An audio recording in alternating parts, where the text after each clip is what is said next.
தமிழர் HD கனடாவின் இன்றைய முக்கிய செய்திகள். இந்திய செய்திகள். தமிழக காங்கிரஸ் தலைவர் செல்வ பெருந்தகை தலைமையில் டெல்லி பாபு மாவட்ட தலைவர் முன்னிலையில் வடசென்னை மேற்கு மாவட்ட காங்கிரஸ் கமிட்டி சார்பில் மத நல்லிணக்க ஒற்றுமை நடைப்பயணம் நடைபெற்றது.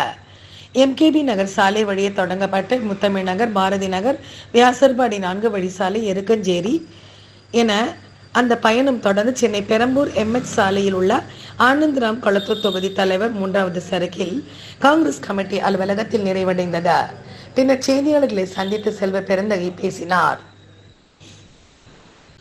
போதை பழக்கங்களுக்கு அடிமையாகக்கூடிய இளைஞர்களுக்கு வழிவகுக்கும் வகையில் விழிப்புணர்வு பிரச்சார பயணமாக இது இருக்கும் என்று அவர் தெரிவித்தார். தமிழ்நாட்டில் பாசிச சக்திகளுக்கு இடமில்லாத வகையில் விழிப்புணர்வுக்கான நடைப்பயணம் இது என்றும் அவர் கூறினார். இன்று காங்கிரஸ் பேரியக்கத்தின் சார்பாக வடசென்னை மேற்கு மாவட்டத்தின் சார்பாக வட்டாரம் முழுவதும், நகரம் முழுவதும் ஒரு மத நல்லிணக்க நடைப்பயணத்தை மேற்கொண்டிருக்கிறோம். தமிழ்நாடு முழுவதும் எல்லா பகுதிகளிலும் மாவட்ட தலைவர்கள், வட்டார தலைவர்கள், நகர தலைவர்கள், கிராம தலைவர்கள், சட்டமன்ற உறுப்பினர்கள், நாடாளுமன்ற உறுப்பினர்கள் அவருடைய கால் படாத இடமே இருக்கக்கூடாது என்ற அடிப்படையில் இந்த நடைப்பயணத்தை பெருந்தலைவர் காமராஜர் பிறந்த நாளில் நாளை கொண்டாடப்படுகின்ற இந்த வேளையில் இன்று இதை தொடங்கி இருக்கிறோம். நடிகர் விஜய் உள்ளிட்ட யாரையும் தனிப்பட்ட முறையில் தாக்கி பேசின எண்ணம் தனக்கு இல்லை. இளைஞர்களிடையே அதிகரித்து வரும் போதை பழக்கத்திலிருந்து மீட்டெடுக்க வேண்டும் என்பதே எனது நோக்கம் என்று ராஜேஸ்வரி பிரியா தெரிவித்துள்ளார்.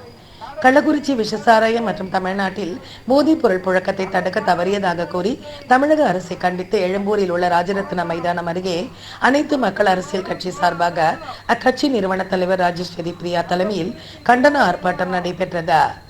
100க்கும் மேற்பட்டோர் இதில் பங்கேற்று கோஷங்களை எழுப்பினர். பின்னர் செய்தியாளர்களிடையே இவ்வாறு ராஜேஸ்வரி பிரியா பேசினார். கடந்த ஓராண்டுக்குள்ளவே 2 சம்பவங்கள் நடந்திருக்கு. கள்ளச்சாராய மரணங்கள் நடந்திருக்குங்கிறது மிகப்பெரிய அதிர்ச்சியையும் வேதனையும் கொடுக்குதுங்க. கடந்த ஒரு 10 மாதம் கூட இருக்காதுன்னு நினைக்கிறேன். மரக்காணம் செங்கல்பட்டில் நடந்த சம்பவம் 23 உயிர்களை வாங்கியது. அதற்கு அடுத்தாற் போல இப்போ 69 உயிர்களை நாம் இழந்திருக்கோம். அப்படிங்கிறது மிகப்பெரிய கொடுமையான ஒன்று. இவர்கள் கள்ளச்சாராயத்தை தடுப்பதற்கு என்ன செய்ய வேண்டும் என்று கேட்டால் அதிகாரிகளை மாற்றுவதும், சட்ட திருத்தம் கொண்டு வந்துட்டாலும் கள்ளச்சாராயம் ஒழிந்துவிடும் என்று மக்களை ஏமாற்றுகிறார்கள் என்பதனை இங்கே விளக்குவதற்காக தான் இந்த ஆர்ப்பாட்டமே நடத்துகிறோம். ஏன்னா இந்த சட்ட திருத்தம்ங்கிறது ஏற்கனவே சட்டத்தில் இடம் இருக்கு. கள்ளச்சாராயம் காய்ச்சுபவர்களுக்கு தண்டனை இல்லைன்னா இருக்கு, சட்டத்தில் ஏற்கனவே தண்டனைகள் இருக்கு. ஆனா அந்த தண்டனை கிடைக்கப்பெறுதா, அதை கிடைக்கப்பெறுவதற்கு அதிகாரிகள் உறுதுணையா இருக்காங்களா, அதிகாரிகள் அந்த இடத்துல வழக்குகளை பதிவு செய்யறாங்களா, இது போன்ற கேள்விகளை தான் நாங்கள் இங்க எழுப்புறதுக்காக இந்த ஆர்ப்பாட்டத்தை அண்மையில் கொலை செய்யப்பட்ட பகுஜன் சமாஜ் கட்சியின் தலைவர் ஆம்ஸ்ட்ராங் கொலை தொடர்பாக காவல்துறை புதிய CCTV காட்சிகளை வெளியிட்டுள்ளது.